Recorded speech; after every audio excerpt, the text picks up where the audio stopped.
Every single one of them nodded and said, of course, yes, please do that. But Trump called it a hoax yesterday.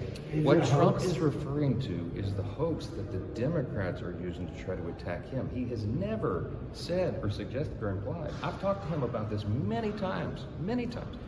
He is horrified. The whole thing a hoax. It's been misrepresented. He's not saying that what Epstein did is a hoax. It's a terrible, unspeakable evil. He believes that himself. When he first heard the rumor, he kicked him out of Mar-a-Lago. He was an FBI informant to try to take this stuff down.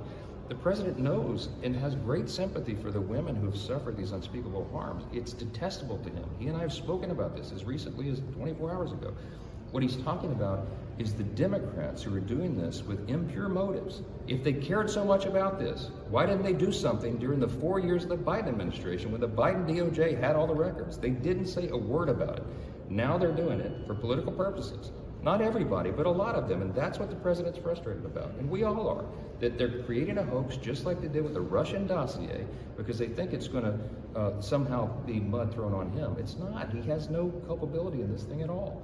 The president has clean hands. He wants all the records out. He has told me that himself. Should he meet with the victims? Should he meet with the victims? I suspect he probably will. Yeah, he has great compassion for them. The president has a very compassionate heart. He hates the fact that these women suffered those harms. He hates what Epstein is accused of and who he was.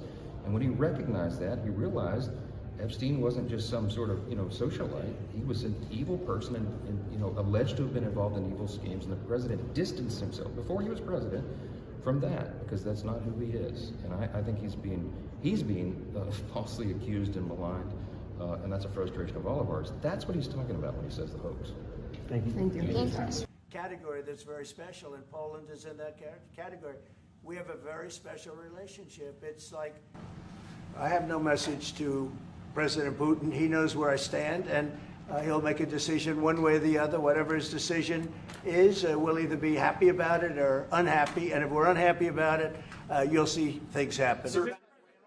Very poor nation. And we would be taken advantage of by every other nation in the world, friend and foe. You gave Vladimir Putin a 2-week deadline to agree to talks with Volodymyr Zelensky.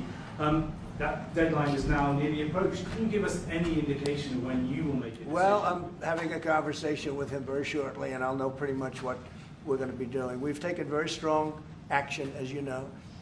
And in other ways, we've taken very strong action. But I'll be speaking to him over the next few days, and we're going to see. With who, sir? I'm going to know exactly what's happening. Mr. But President, I'm not happy with all the people. You got 7,819 people killed last week. Russian soldiers and Ukraine soldiers, right? Not American soldiers, not soldiers from Poland, but they're human beings, they're souls.